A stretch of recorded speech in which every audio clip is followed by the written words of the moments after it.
Chicago pizza is the best pizza in the world. Really? It's not pizza. It's like a pizza pot pie. No, it's the best pizza in the world. I think you get the. I capisce. It's the best pizza.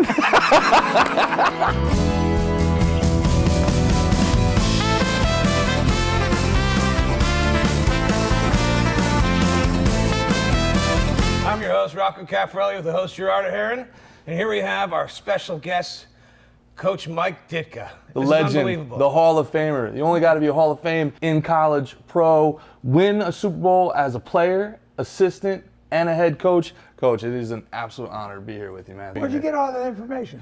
Yeah, I think he knows where Wikipedia is. Yeah. See that? That's your IQ, buddy. 0. You came from Pennsylvania, right? Yeah. And you're an icon in Chicago. You got your Cubs stuff going on. Now we're down here in beautiful Naples, Florida. You've been all over the world. Where, if you had any place to be, would you be? What's your favorite place in the entire world? But I think that's pretty simple. The places I live, Chicago is one, and Naples, Florida. I really love it. We came here about 30 years ago, and we built this golf club. Beautiful. There, 8 of us. We had a meeting. We bought the land. We built the golf club. It's beautiful. There's no homes on this course. It's just a golf course. It's beautiful. It's as good a golf course you ever play or ever see. We're just going to be here long after I'm gone. So we got a great place. We really do. And I'm very proud of that I'm part of that group that did that. Now, just on the Chicago tip, I got to ask, New York pizza or Chicago pizza? You're silly about that. That doesn't even make any sense. I mean, Chicago pizza is the best pizza in the world. Really? It's not pizza. It's like a pizza pot pie. No, it's the best pizza in the world. I think you get the. I capisce. It's the best pizza. You know who you're talking to. I'm talking to the juice box guy. Hands down, if Coach says it's the best, it's the best. Ditka. Has it always been Ditka or It's Dishko. Dishko? Well, that was my dad. You know, my dad started out D-Y-Z-C-K-O, Dishko, Ukrainian. And they changed it, some of my uncles changed it to D-I-S-C-O. My dad changed it to D-I-T-K-A. And, I'm serious. Disco. His brothers had a different name than him. You could have been Mike Disco. You could have been Mike Ditka. I was. Your life would have taken on a totally different trajectory. Yeah, right. Yeah. Mike Disco. Who would win the Bears in a fight and Mike between a Disco. polar bear There's a and Mike hurricane Disco? named Disco. That's the polar bear. This not working. Nope. But I was, the 50s, I was a disco king anyway, so I was rock and roll. Anyway, but no, that's a fact. So we're the only people really, and I have an aunt, Mary, and she took the name Ditka, but everybody else had Disco or Dyko or something else. I mean, what the hell, they didn't even know we were relatives. Whose mustache is more famous, yours or Tom Selleck's? Tom Selleck. Really? I don't know. Yeah, Tom Selleck, yeah. Okay. I think, no, I didn't go for that reason. I don't know, we had a place in, when I was in Dallas, and we called it was a restaurant, but it was the old theme, so all the owners grew mustaches. And once I grew it, I never cut it off, so that's what it was about. I mean, that's Ditka all the way. I like to think as a New York Yankee fan that the Yankees and Steinbrenner with the no hair below the lip, Donnie Baseball came in and made it a thing. Well, Steinbrenner got his rules. That's right too. I mean, you can have rules. You can't do that today. Athletes are going to have what they want to have, and that's it. Period. You didn't live under 24/7 scrutiny. You didn't have cameras. You didn't have cell phones. Can you imagine like Mickey Mantle today with cell phone cameras, all the stories you hear about him? Imagine Truman on Twitter. I imagine the stories that you have coming up through living the lifestyle with the boys when you knew it was going to stay secret. Will you give us a couple, Coach? Yeah. Please. Well, you're right. It wasn't that big a deal. Sports wasn't that big a deal. We were celebrities, but not to the degree that they're celebrities today. Yeah. So if after the game, if we wanted to go to the cottage, You guys were real men. Well, we went out, drank beer, and that was it. No one worried about it. No one bothered about it. Nobody made a fool of themselves. But we drank beer. We drank a lot of beer when I was young. I look at guys today. I don't know. They're really they're under a magnifying glass now. I mean, every move they make, somebody's going to see it. Somebody's going to relate it to the media or somebody. And so, I mean, we didn't have that. Right. I mean, it was crazy. I mean, people, hell, people didn't care about us. I mean, here, I got a Cubs thing on. They cared more about the Cubs until we won in '63, and they should have. The Cubs are Chicago's team. It's also their handlers, their agents are saying, do this, go here, be this, wear this. You know, it's almost like you work your whole life to be the person you want to be, and then everybody's like, great, don't be like that anymore. You know? What's your definition of happiness? I don't think you expect too much out of life. I think to me, I'm happy. Am I ecstatic about everything? No. Am I critical about things? Probably too much, because I think that you should enjoy your life. I don't think you should act like a fool if you're an athlete. I think if you make a tackle or you score a touchdown, wonderful. A lot of people have done that before, and a lot of people will do that again. That's right. Just relax and enjoy it and do it. Don't be a showboat. That's the only thing that bothers me about pro sport. I see a lot of classy guys, and I see a lot of guys that don't show a lot of class, and that bothers me. Yeah, you can only do it in pro sports too. Can you imagine any other job? Like you're an accountant and you file taxes. You're like, I just filed this tax. Yeah. I got you $600 break. Okay. Celebrating. Spikes the stapler. Get in the hole!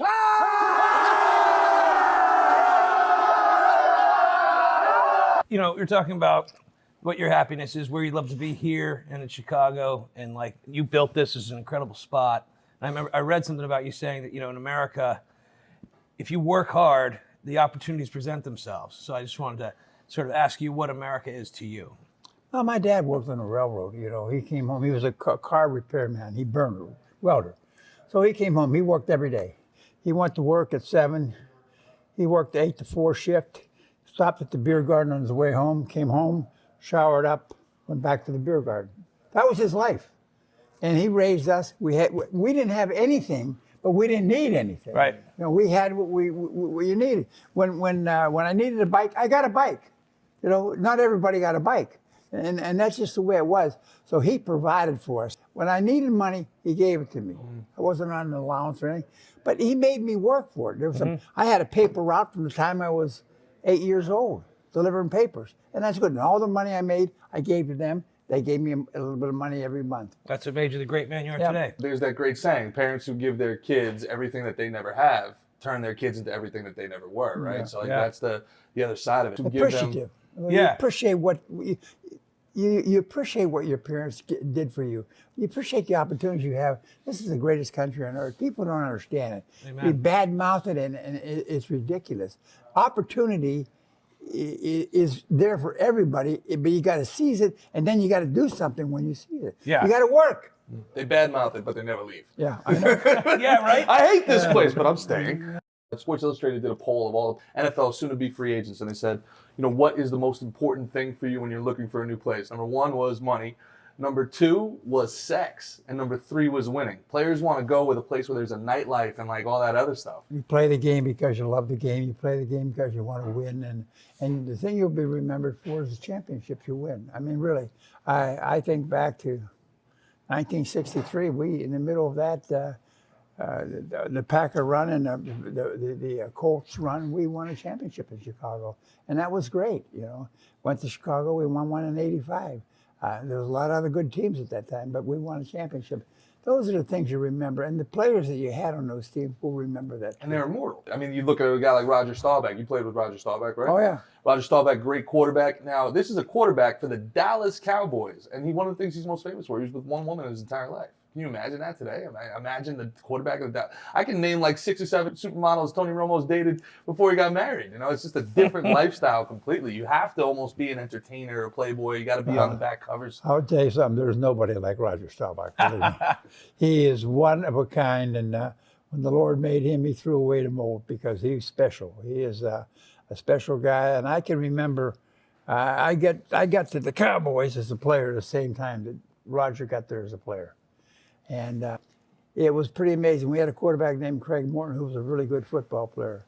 And the difference came down to leadership. And Roger was a leader.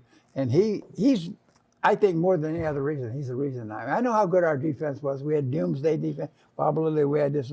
He's the main reason that we won championships back then. Do you have any good stories of when one night out in Chicago with the boys that stand out? Not that I can repeat.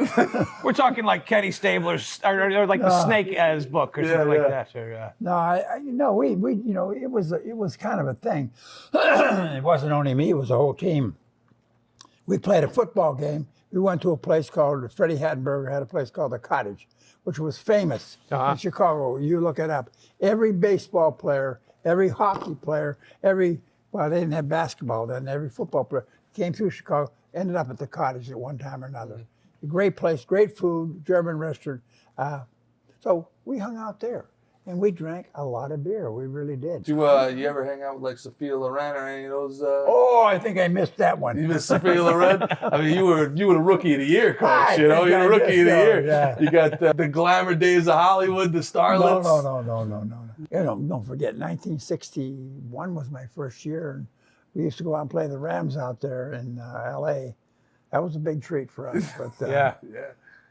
no, there were no Hollywood stars. Back in the 60s, too, they had to have a second job out in the off season, right? It was. Are you kidding me? We all had a job. Yeah. Actually, I had a job that paid me. My first football contract was $12,000 a year. 12. Yeah. And I was the sixth player picked in the first round. I had a $12,000 signing bonus with a contract with a $6,000 signing bonus. Now you figure that out. That's $18,000, right? Right. So I go in. I had to make All-Pro Rookie of the Year, everything. I go in and talk to Hallis, and I sit down across from him, and you're not going to win that battle. But he says, well, kid, you had a good year, but you did this, and you missed a curfew, and I had to fine you and this and that. He said, but I'm going to give you $14,000 this year. I said, Coach, that doesn't make any sense. I said, I made 12, and the six with the bonus was 18 last year. He said, no. He said, you made 12. I made 18. I wouldn't sign a penny less than 18. As soon as I said it, he put out a contract for 18, and I signed it. Therefore, he knew what he was doing. I didn't know what he was doing, but he knew what he was doing. And that's a true story. So I'm sitting there. I thought, boys, I got him. No, I didn't get it. I got God. You walked away thinking you won. And it was great. I mean, I wouldn't change it for anything. Negotiating with Coach Alice, even when he hired me as the head coach, I didn't care what he paid me. Yeah. The only thing that mattered was the opportunity. Sure. I was the lowest paid head coach in the game when I was hired, and that's okay. But it worked out. We won a championship, and I had a loyalty to the Bears, that I always have. Because of Hallis. I have to admit, I'm an Oakland Raider fan, but back in the Flories days. I won't hold it against you. No, Tom is a great guy. Yeah, you and Tom are the only two that have won. That's what I was going to ask. Did you like being a player or a coach better? I think when you're young and you can play, that's the greatest. I really do. Yeah. And then when you get older, I really enjoyed my years as an assistant coach. I got to learn the game. I got to learn under a coach like Tom Landry and our assistant coaches, Jim Myers, the guy. I got to work with him. And I understood the game of football was just not about knocking the other guy on his back. You had to understand how to attack him, how to set it up, what formations were, what movements meant. And so it really helped me.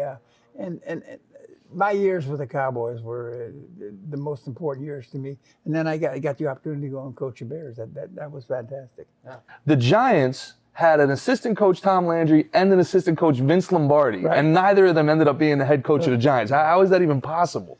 Well, of course, Vince went to Green Bay. And, of course, Green Bay was nowhere to go when Vince went there. And he made it.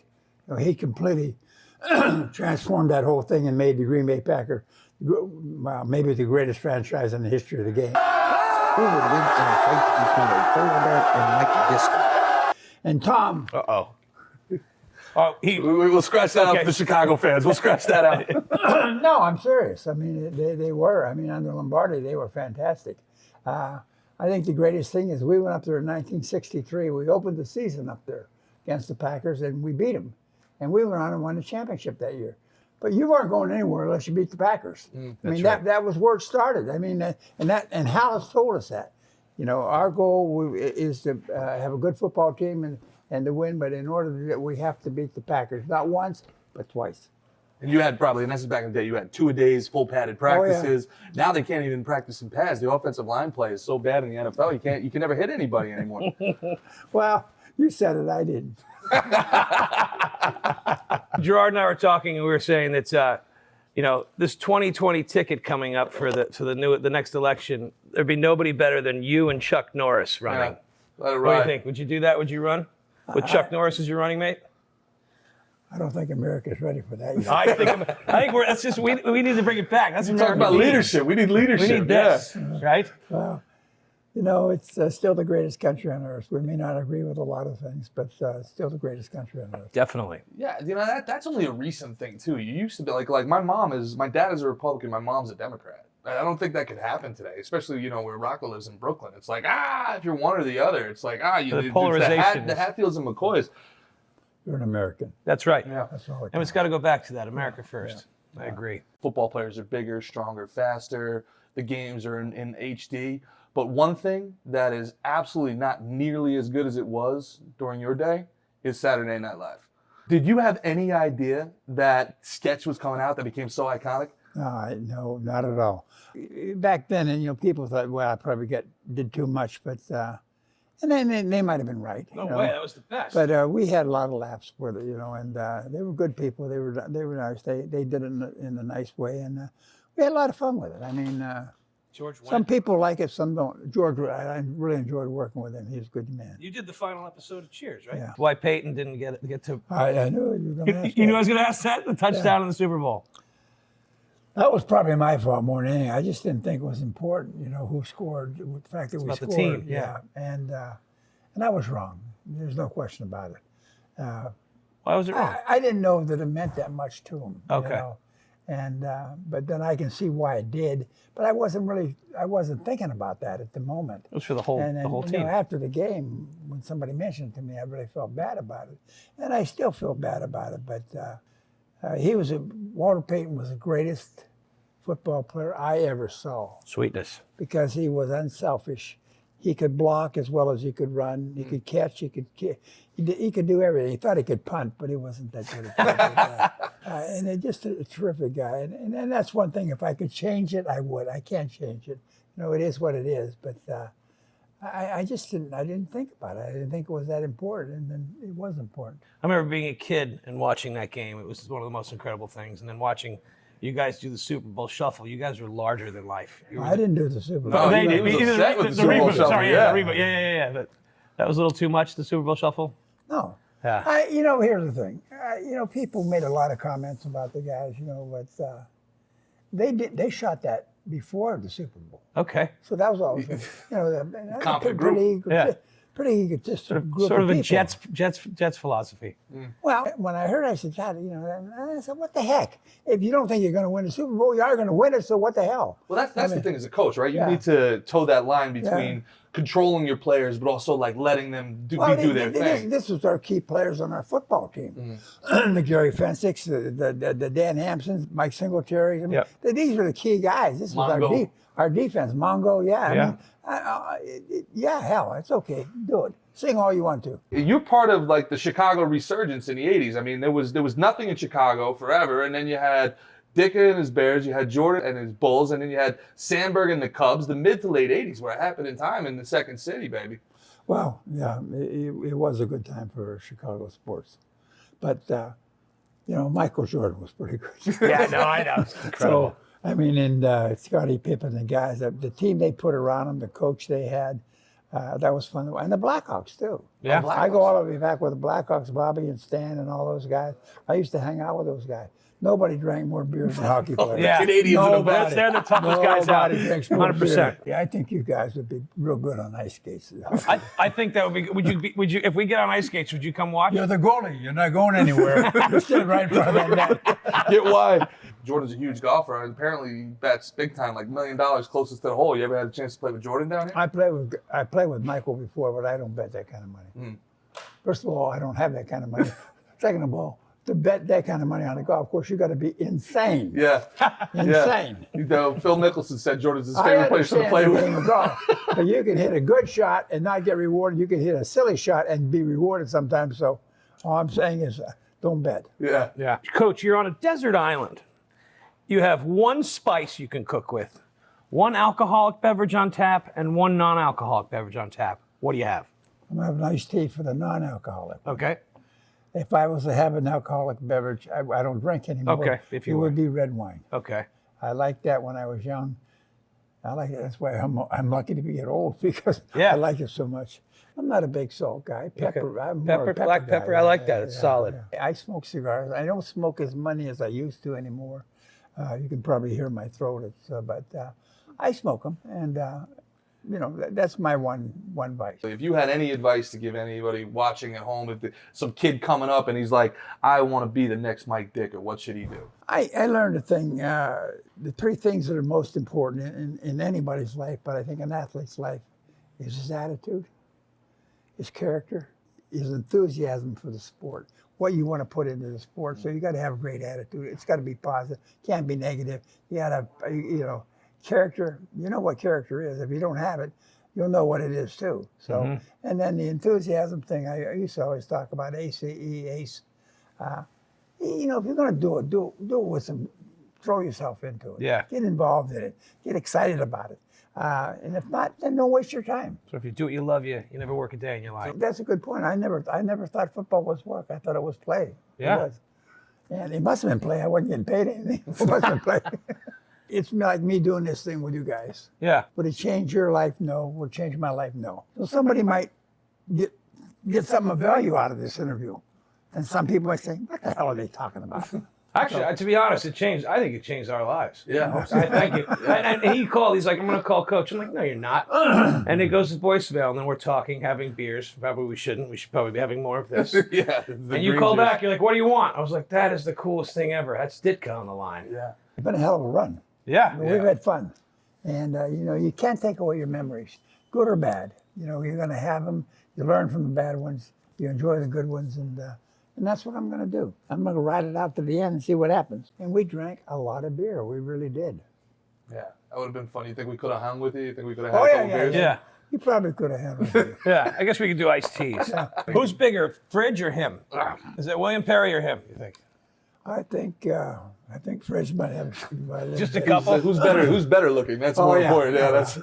You might be better proportion too, but We gotta come up with an iced tea wine mix. It'll be like the Mike Ditka. He's got instead 8 of different wines. Palmer. no, I don't think that's going to work. You know what my uncle You likes to don't drink? mix certain things. You don't mix. No. My uncle likes to drink the Guinea Sangria. He likes to mix red wine with Diet Coke. He drinks that every day. I think I'll let him have I that. swear to That God. sounds actually horrible. That's his No, it's worse than that. Yeah. It's like $2 Chuck he buys from Trader Joe's and then a Diet Coke and he's set for the rest of the day, man. Ralphie's gonna outlive us all. He's drinking formaldehyde.